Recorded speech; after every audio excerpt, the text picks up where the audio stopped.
James Earl Carter Jr., born into a humble Georgia farming family, rose to become the 39th President of the United States.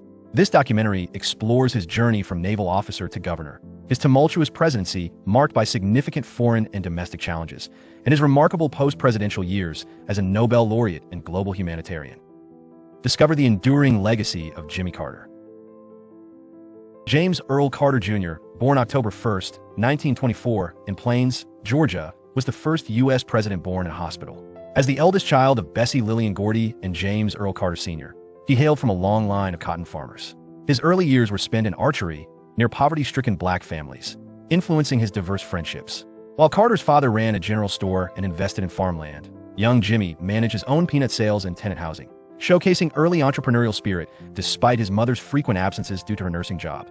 Jimmy Carter attended Plains High School from 1937 to 1941 without a 12th grade, graduating a year early. Despite the Great Depression's impact on archery in Plains, Carter's family prospered somewhat due to New Deal farming subsidies. Carter was an avid reader and a diligent student, though he once skipped school, which may have cost him the valedictorian spot. He played basketball and was active in Future Farmers of America, nurturing his interest in woodworking. Carter aspired to attend the United States Naval Academy early on. He began his higher education in engineering at Georgia Southwestern College in 1941, transferring to Georgia Institute of Technology in 1942. There, he participated in ROTC. Encouraged by the then president of Georgia Tech, Carter entered the Naval Academy in 1943 after receiving an appointment from U.S. Representative Stephen Pace. Graduating in 1946, he ranked 60th in his class. During his time at the Academy, Carter met and fell in love with Rosalind Smith, marrying her shortly after his graduation. They remained together until her passing in 2023. At the Academy, Carter also excelled in sprint football and cross country. From 1946 to 1953, Jimmy Carter served in various locations, including Virginia, Hawaii, Connecticut, New York, and California, due to his naval deployments.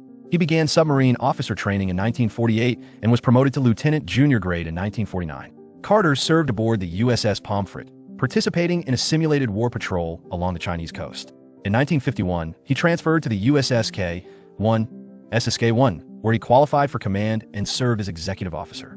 Carter began working with the Navy's nuclear submarine program in 1952 under Captain Hyman G. Rickover, who greatly influenced his life.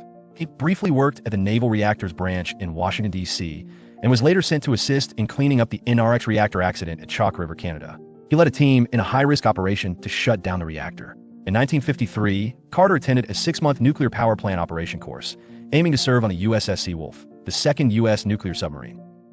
However, his father's death in July prompted him to return to Plains, Georgia, to manage the family business, leading to his release from active duty in October 1953. He remained in the inactive Navy Reserve until 1961, retiring as lieutenant. His military decorations include the American Campaign Medal, World War II Victory Medal, China Service Medal, and National Defense Service Medal, along with the Dolphin Badge for submarine officers. After settling his father's estate, Jimmy Carter inherited little and initially struggled with his transition from the Navy to farming. He, Rosalind, and their 3 sons lived in public housing in Plains as he worked to expand the family's peanut business. His first harvest failed due to drought, forcing him to rely on credit to sustain the farm. Both he and Rosalind educated themselves, with him taking agriculture classes and her studying accounting to manage their finances. Despite a challenging start, their efforts paid off as they eventually turned the business into a successful venture. During the rise of racial tensions following the 1954 Supreme Court ruling in Brown v. Board of Education, Jimmy Carter initially kept his pro-integration views private to avoid conflict in Plains, Georgia. By 1961, as a member of the Baptist Church and chairman of the Sumner County School Board, he began advocating more openly for integration. In 1962, Carter launched his bid for a Georgia State Senate seat, with Rosalind playing a key role in his campaign. Despite initial results showing him behind due to fraudulent voting, a subsequent election confirmed his victory. While serving during the civil rights movement, Carter was cautious with his public stance to maintain relationships with his more conservative peers. However, he opposed literacy tests and unconstitutional religious compulsion. He gained influence by joining the State Democratic Executive Committee, and he chaired the West Central Georgia Planning and Development Commission, managing federal and state grants for various projects. Carter's political ambitions grew when opponent Bo Calloway was elected to the U.S. House of Representatives in 1964, despite their previous disagreements over educational expansions. Carter was re-elected to the state Senate, where he chaired the Education Committee and contributed to expanding statewide educational funding. His visibility in the region grew through his speeches, setting the stage for his political career advancement. At the end of his term, he announced his candidacy for the U.S. House of Representatives, just as Callaway shifted to run for governor, prompting Carter to do the same. In the 1966 Georgia gubernatorial election, Jimmy Carter contested against former Governor Ellis Arnold and segregationist Lester Maddox in the Democratic primary, ultimately finishing third and forcing a runoff between Arnold and Maddox, who won. The general election saw Republican Bo Callaway failing to secure a majority, leading to Maddox's election by the Democratic majority Georgia House due to his segregationist stance, a disappointing outcome for Carter, who then refocused on his business and underwent a spiritual renewal. For the 1970 gubernatorial race, Carter faced liberal Carl Sanders in the Democratic primary, adopting a more conservative, populist stance and using modern campaign techniques. Despite his earlier support for civil rights, he sought to win over both black voters and supporters of segregationist George Wallace, even distributing a photo of Sanders with black athletes to appeal to racist sentiments. Carter led the initial vote, won the contentious runoff by intensifying his conservative appeal, and defeated Republican Hal Suit in the general election. Despite his campaign tactics, once elected, Carter denounced Georgia's racist politics, with support from black state Senator Leroy Johnson, who recognized the pragmatic necessity of Carter's campaign strategy. Jimmy Carter became Georgia's 76th governor on January 12, 1971, famously declaring an end to racial discrimination in his inaugural speech, which alienated many of his segregationist supporters. His governance was marked by a reluctance to engage with politicians, contributing to his unpopularity in the legislature. Nevertheless, he managed to consolidate about 300 state agencies into 22 to streamline governance, despite controversy over the financial benefits. Carter implemented significant fiscal policies, including budget cuts to prevent a $57 million deficit, and advocated for civil rights by promoting the hiring of black employees and recognizing black Georgians in the state capitol. Controversially, he supported a constitutional amendment to ban busing for school integration and, following a Supreme Court decision, reluctantly reinstated the death penalty, a decision he later regretted. Barred from a consecutive term, Carter shifted focus to national politics, engaging in several commissions and positioning himself for a presidential run. Despite initial low visibility and failed political maneuvers, he began to build a campaign for the 1976 presidential election, joined the Trilateral Commission, and chaired significant Democratic campaigns, cautiously navigating the Watergate scandal without exploiting it for political gain. Jimmy Carter announced his presidential campaign on December 12, 1974, at the National Press Club in Washington, D.C., emphasizing themes of domestic inequality, optimism, and change. Despite low initial recognition and competing against 16 other candidates, Carter used his outsider status to his advantage, particularly in the wake of the Watergate scandal. His campaign strategy involved extensive travel, covering over 50,000 miles and delivering more than 200 speeches, helping him to become the early frontrunner by winning key early primaries like Iowa and New Hampshire. Carter's approach included tactically conceding certain areas in the South to George Wallace, while sweeping them as a moderate later on. In the North, he built a substantial base among conservative Christian and rural voters. Although he didn't secure majorities in most northern states, his significant singular support helped him clinch the Democratic nomination.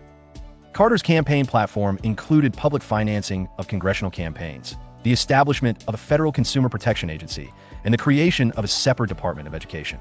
He also advocated for a peace treaty with the Soviet Union to limit nuclear weapons, proposed cuts to the defense budget, and supported progressive tax reforms. On July 15, 1976, Carter selected U.S. Senator Walter Mondale as his running mate. The campaign culminated in 3 televised debates with incumbent Gerald Ford, the first presidential debates since 1960. Despite controversies over his candid remarks in a Playboy interview about his thoughts and feelings, which sparked a media frenzy, Carter's straightforwardness did not deter his presidential quest. Jimmy Carter initially held a significant lead over Gerald Ford in national polling, but by late September, this advantage dwindled to a few points. As the election approached, several polls indicated a neck-and-neck race, with one Gallup poll even placing Ford slightly ahead. Despite this, most analysts predicted Carter would win the popular vote, though they speculated that Ford might still secure the Electoral College victory. In the end, Carter and his running mate, Walter Mondale, narrowly defeated Ford and Bob Dole, securing 297 electoral votes and 50.1% of the popular vote. Carter's victory was significantly bolstered by strong support from black voters in tightly contested states like Ohio and Wisconsin. Winning these states by narrow margins was crucial. Without their electoral votes, Ford might have emerged victorious. Jimmy Carter was inaugurated as the 39th president on January 20th, 1977, swiftly fulfilling a campaign promise by granting unconditional amnesty to Vietnam War-era draft evaders. His presidency faced economic challenges, including inflation, recession, and the 1979 energy crisis. Carter's tenure saw significant foreign policy efforts, including the Camp David Accords, the transfer of the Panama Canal to Panama, and the SALT II nuclear arms treaty with the Soviet Union. However, his presidency was overshadowed by the Iran hostage crisis, which significantly impacted his re-election bid, leading to his defeat by Ronald Reagan in 1980. Allegations have surfaced claiming interference by Reagan's campaign to prolong the hostage crisis and undermine Carter's campaign. In 1978, Jimmy Carter established Asian American Heritage Week in May, recognizing the contributions of Asian Americans and Asian immigrants to the U.S. This week-long observance was expanded to Asian American Heritage Month by President George H.W. Bush in 1992. Later, in 2021, President Biden extended the designation to include Native Hawaiians and Pacific Islanders, renaming it Asian American, Native Hawaiian, and Pacific Islander Heritage Month. The initial 2 years of Carter's presidency saw intense stagflation, stemming from a recession recovery that initially pushed unemployment to 9%. During his tenure, unemployment fell from 8.1% to 5.7% by July 1978, only to revert to its initial levels in the early 1980s. Carter's last 2 years faced challenges like double-digit inflation, high interest rates, oil shortages, and stagnant economic growth. Legislation like the Public Works Employment Act of 1977 spurred a temporary boost in median household income by 5.2%. However, the 1979 energy crisis halted economic progress, driving inflation and interest rates up, leading to diminished economic growth and consumer confidence. Crude oil prices doubled, causing inflation to reach 11.3% in 1979 and 13.5% in 1980. A notable gasoline shortage during the summer of 1979, partly due to Amerada Hess refinery shutdowns, became a public symbol of the crisis, prompting federal action against the company. During his 1976 campaign, Carter committed to endorsing legislation aimed at regulating strip mining. He upheld this promise by signing the Surface Mining Control and Reclamation Act of 1977.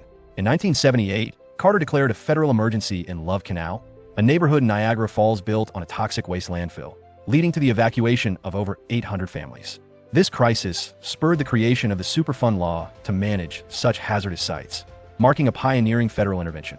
Additionally, in December 1978, Carter utilized the Antiquities Act to designate 56 million acres in Alaska as a national monument, safeguarding the Arctic National Wildlife Refuge. This action prefaced the Alaska National Interest Lands Conservation Act of 1980, which significantly expanded protected federal lands. Carter's presidency was marked by a strong moral approach, particularly evident in a televised address on April 18, 1977, when he equated the energy crisis to the moral equivalent of war. He promoted energy conservation, symbolized by installing solar panels on the White House and wearing a cardigan to encourage lower heating settings. On August 4, 1977, he established the Department of Energy, enhancing the national focus on energy issues. Despite challenges in Congress, Carter's energy legislation passed on October 15, 1978, deregulating natural gas and encouraging energy conservation through tax credits. In 1979, he proposed a gasoline rationing plan and emphasized the urgency of bolstering domestic energy production. Carter's July 15, 1979, speech, later dubbed the Malaise Speech, reflected on a crisis of confidence among Americans, a sentiment informed by pollster Pat Caddell. The speech, known for its mixed reactions, was criticized for focusing too much on American attitudes rather than Carter's policy efforts. During a Democratic National Committee fundraiser on June 23, 1977, President Carter highlighted a positive shift from partisanship to partnership in government. By July of the same year, he expressed an increased respect for Congress, appreciating the detailed expertise of its long-serving members. However, tensions arose when the House rejected his standby gas rationing plan on May 10, 1979. Carter criticized the decision as an avoidance of political responsibility and challenged the House to devise an alternative within 90 days. His comments sparked backlash from House Republicans, who criticized his lack of presidential decorum and noted the bipartisan opposition to his proposals. By July 25, 1979, Carter urged supporters of his energy program to press Congress for action amidst growing mutual distrust between Congress and the presidency. The New York Times noted this crisis of confidence could undermine Carter's legislative agenda and impact the upcoming election campaign. In 1977, President Carter appointed Alfred Kahn as head of the Civil Aeronautics Board, CAB, initiating the deregulation of the airline industry. Supported by economists, think tanks, regulatory agencies, and the Senate, this movement led to the passing of the Airline Deregulation Act on October 24, 1978. This act eliminated government control over airline fares and routes, allowing market forces to dictate the industry while maintaining the Federal Aviation Administration's oversight on airline safety. Additionally, in 1978, Carter legalized home brewing and small-scale craft brewing. This law ended Prohibition-era restrictions, allowing the sale of brewing ingredients to the public and sparking the growth of America's craft beer culture by the 2000s. In the late 1970s, Chrysler Corporation, a major U.S. automaker, was on the brink of bankruptcy, anticipating a $1 billion loss. Despite already having frozen wage increases and bonuses, the situation remained dire. In 1979, under the leadership of Congressman James J. Blanchard and with a team including Vice President Mondale and David Rubenstein, President Carter supported a bailout plan. Congress passed the Chrysler Corporation Loan Guarantee Act of 1979, providing Chrysler with $5 billion in aid, including $500 million in bank loans and $162 million in stock allocated to workers. Initially opposed to corporate bailouts, Carter signed a bill to save thousands of jobs. The bailout temporarily revived Chrysler, although it would face bankruptcy again in 2008. During his presidential campaign, Carter supported healthcare reform, aligning with Ted Kennedy's vision for universal national health insurance. His presidency saw several healthcare initiatives, including a 1977 proposal mandating healthcare cost controls that passed the Senate but was defeated in the House, and a 1979 initiative supporting private health insurance coverage. Efforts to compromise with Kennedy on healthcare reform were unsuccessful. In 1980, Carter enacted the Mental Health Systems Act, which provided states with block grants to enhance community health services and marked a significant step in mental health care legislation. However, by September 1981, the Reagan administration had repealed most of this law. Early in his term, President Carter worked with Congress to establish a cabinet-level Department of Education, emphasizing the importance of centralizing educational matters previously scattered across various agencies. On October 17, 1979, he signed the Department of Education Organization Act, officially creating the United States Department of Education. His administration significantly expanded the Head Start program, adding 43,000 children and families, including migrant children, and doubled the percentage of non-defense spending dedicated to education. From the start of his presidency, Carter sought to mediate the Arab-Israeli conflict. After a failed attempt at a comprehensive settlement in 1977, he invited Egyptian President Anwar Sadat and Israeli Prime Minister Menachem Begin to Camp David in September 1978. The negotiations led to the Camp David Accords, with Egypt formally recognizing Israel and establishing an elected government in the West Bank and Gaza. While the accords faced opposition in both countries, they ended the war between Israel and Egypt. By the end of his term, Carter had reshaped U.S. policy in the Middle East, strengthening ties with Egypt and securing Israel. In an October 4, 1977, address at the UN, Carter expressed U.S. support for a free and prosperous Africa, emphasizing efforts to resolve the Rhodesian crisis. He aimed to work with South Africa on peace in Namibia and Zimbabwe while opposing apartheid. Despite human rights concerns, he continued U.S. support for Zaire's Mobutu Sese Seko and pursued ties with Liberia's Samuel Doe. Carter was the first U.S. president to visit Nigeria in 1978. His African policy faced setbacks, including South Africa rejecting independence plans for Namibia and the U.S. Senate lifting sanctions on Rhodesia in 1979. Carter pursued closer ties with China, continuing Nixon's policy.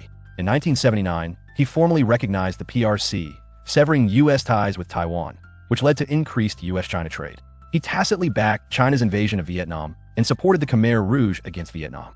Following the Soviet invasion of Afghanistan, Carter provided military aid to China. Despite his human rights stance, Carter increased military support for Indonesia under Suharto despite East Timor abuses and backed Ferdinand Marcos in the Philippines. He also attempted to reduce U.S. troops in South Korea, but later supported President Chun Doo-hwan during the 1980 Gwangju Uprising. In 1977, Carter praised Iran under the Shah as strong and stable, strengthening U.S.-Iran relations. However, the growing anti-American sentiment worsened when the Shah, dying of cancer, was allowed into the U.S. in 1979. On November 4th, Iranian students seized the U.S. Embassy, holding 52 Americans hostage for 444 days. Carter imposed sanctions and pursued diplomacy, but ruled out military intervention. On April 24, 1980, Operation Eagle Claw, a rescue mission, failed disastrously, killing 8 servicemen. The crisis hurt Carter politically, and the hostages were released only after Reagan took office. CIA reports later suggested Iran prolonged the crisis to undermine Carter's re-election. In 1977, Carter urged the Soviet Union to join the U.S. in a nuclear test ban and halt deployment of the RSD-10 Pioneer. He later announced efforts to negotiate a comprehensive test ban treaty and the demilitarization of the Indian Ocean. On June 18, 1979, Carter and Soviet leader Leonid Brezhnev signed the SALT II treaty to limit nuclear weapons. However, Soviet support for South Yemen and the looming Soviet-Afghan war hardened Carter's stance. In his 1980 State of the Union address, he stressed that U.S.-Soviet relations were the key to global peace or conflict. In April 1978, communists led by Nur Muhammad Taraki took control of Afghanistan, but political oppression and mass executions led to his overthrow by Hafiz al-Amin. The Soviet Union, fearing instability, invaded Afghanistan in December 1979, assassinated Amin, and installed Bubruk Karmal as leader. Seeing this as a global threat, Carter expanded CIA cooperation with Pakistan's ISI to aid Afghan Mujahideen fighters. He imposed sanctions on the USSR, halted grain exports, increased defense spending, and led the 1980 Olympic boycott. Carter also secured Saudi funding to match U.S. arms support. The Soviets, unable to suppress the insurgency, withdrew in 1989. As president, Carter traveled to 25 countries, making historic visits, including the first U.S. state visit to sub-Saharan Africa, Nigeria, 1978, and multiple trips to the Middle East for peace negotiations. His December 1977 visit to Iran, which he called an island of stability, occurred just before the Shah's overthrow. In 1977, Carter's budget director, Bert Lance, resigned over alleged banking misconduct. A special counsel investigated Carter's ties to Lance's bank, but found no wrongdoing. Carter became the first sitting president to testify under oath in a federal investigation, which concluded in 1979 with no charges. Carter's 1980 re-election campaign focused on attacking Ronald Reagan, portraying him as unfit to handle nuclear weapons and highlighting his gaffes. He faced an unexpected primary challenge from Senator Ted Kennedy, who mobilized the Democratic Party's liberal wing but ran a weak campaign.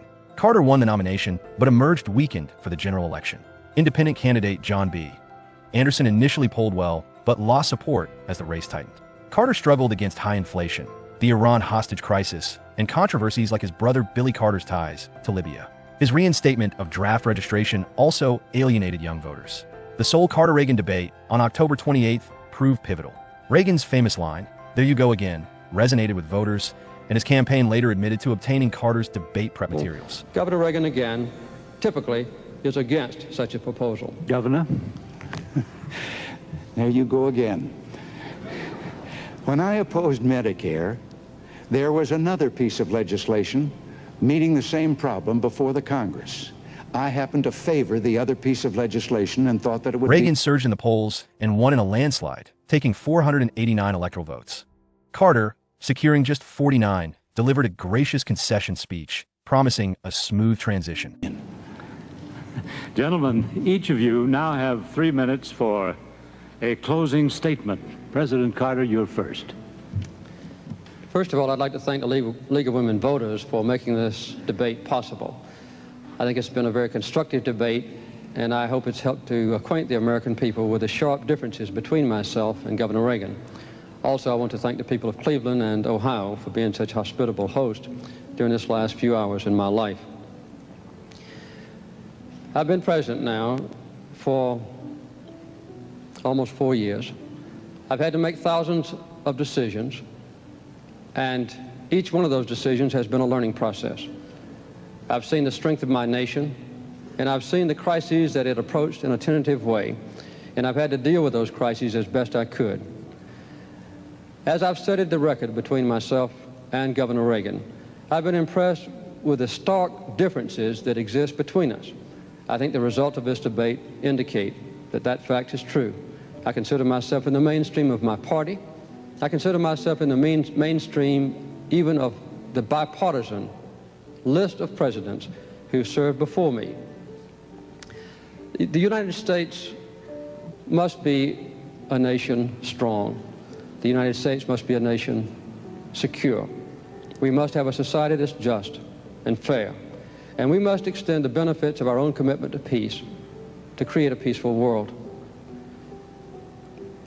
I believe that since I've been in office, there have been 6 or 8 areas of combat evolved in other parts of the world.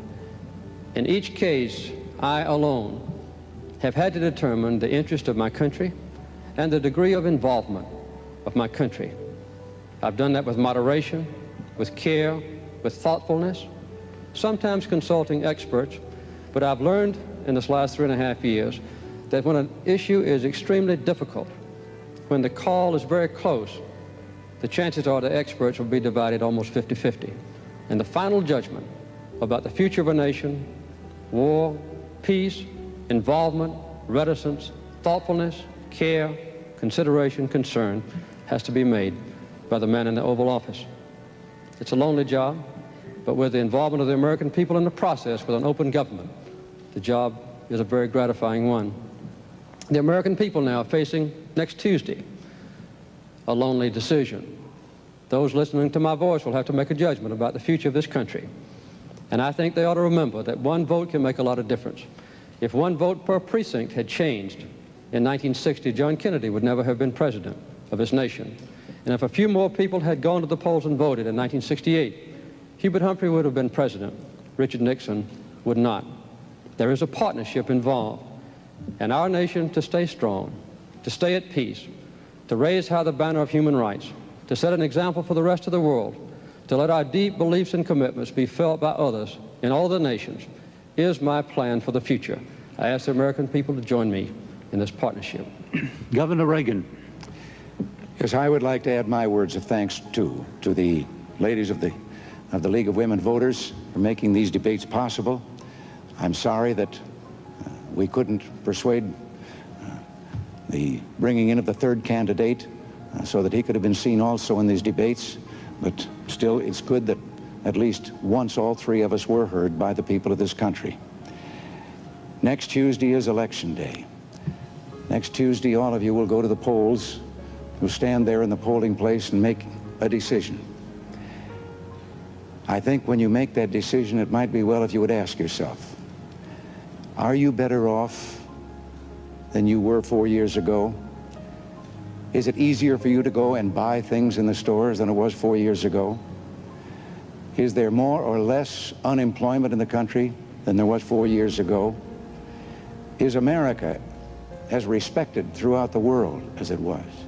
Do you feel that our security is as safe, that we're as strong as we were 4 years ago? And if you answer all of those questions yes, why then I think your choice is very obvious as to who you'll vote for.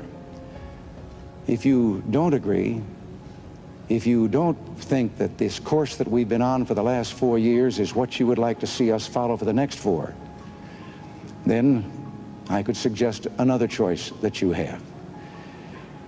This country doesn't have to be in the shape that it is in. We do not have to go on sharing in scarcity with the country getting worse off, with unemployment growing.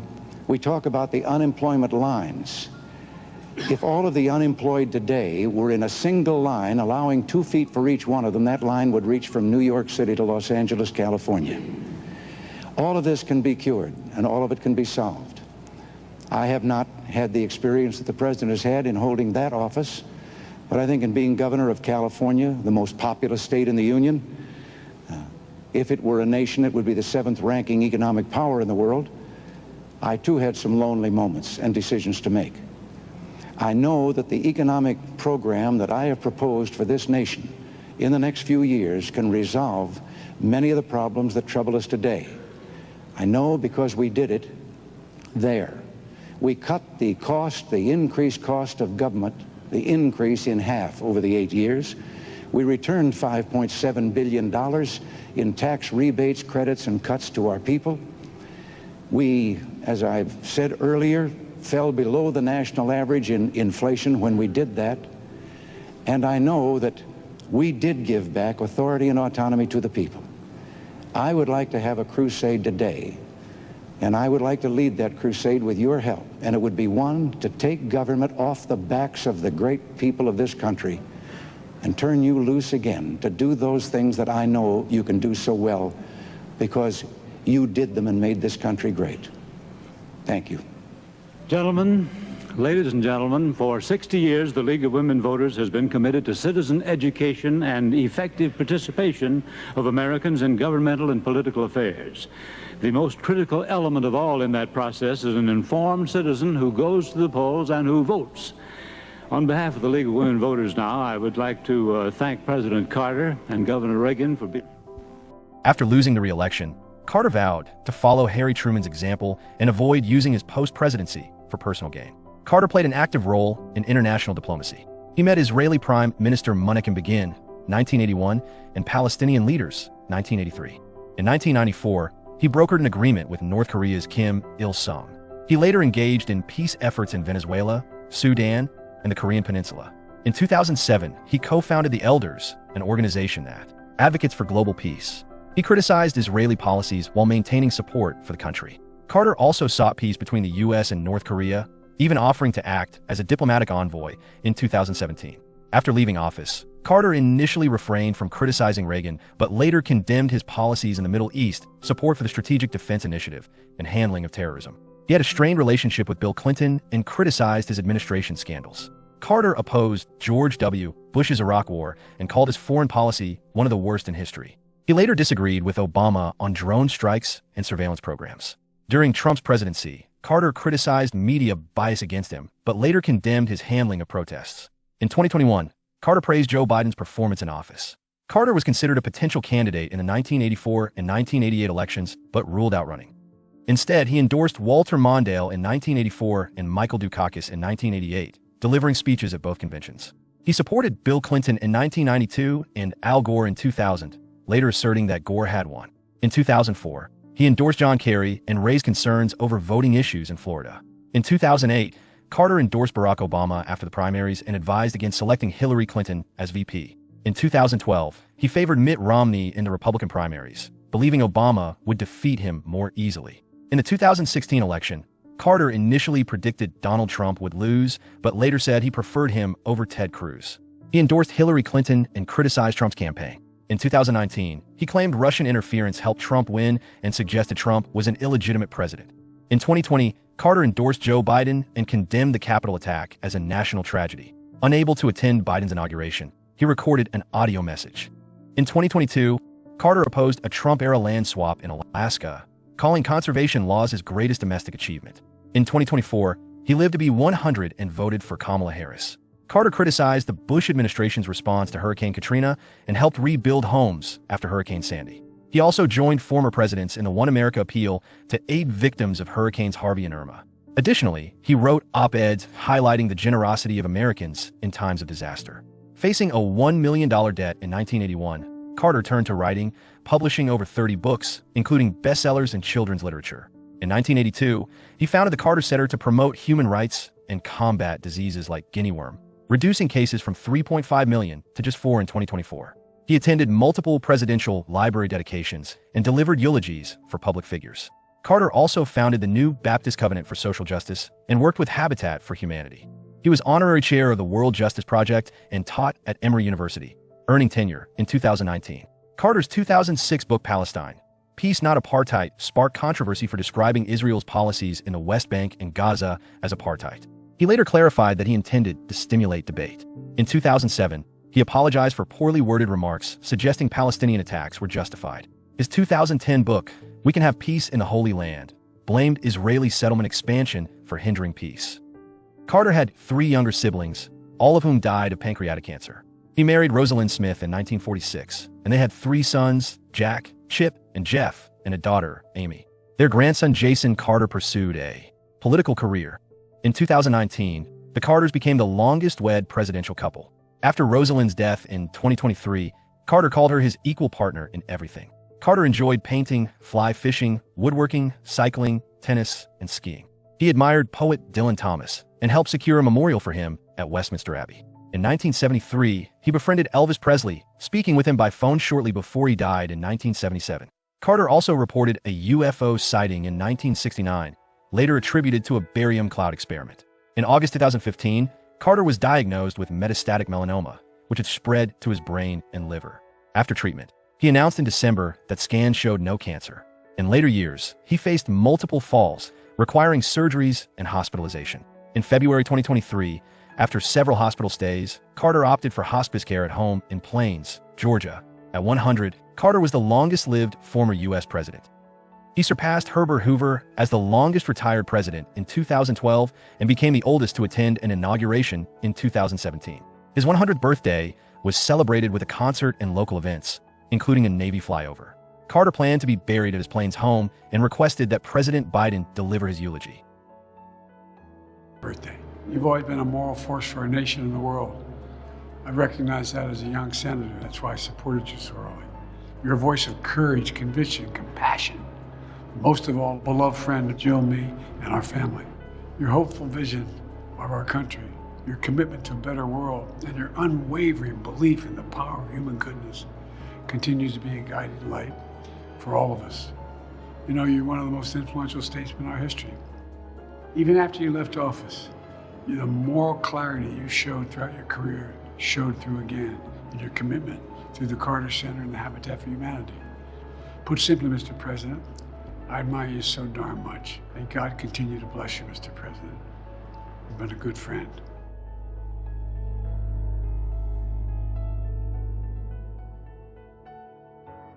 Carter passed away at his home in Plains, Georgia, on December 29, 2024, at 100.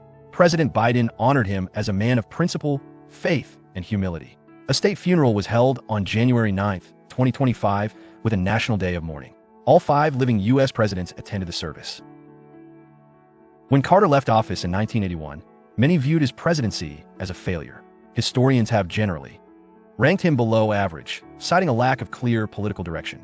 However, his role in the Camp David Accords is seen as a major achievement. While his presidency remains debated, his post-presidency humanitarian work has earned widespread praise.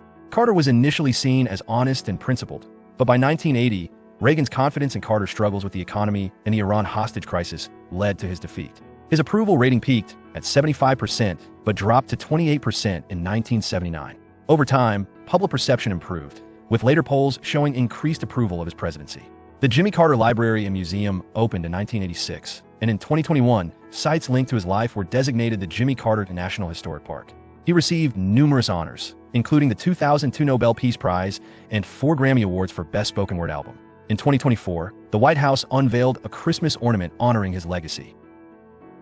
Jimmy Carter's legacy is one of service, resilience, and dedication to humanitarian efforts. Despite facing numerous challenges during his presidency, his post-office achievements in peace-building and global health have left an indelible mark. From the Camp David Accords to eradicating diseases, Carter proved that true leadership extends beyond office. His commitment to peace and justice will inspire generations to come. Thank you for watching.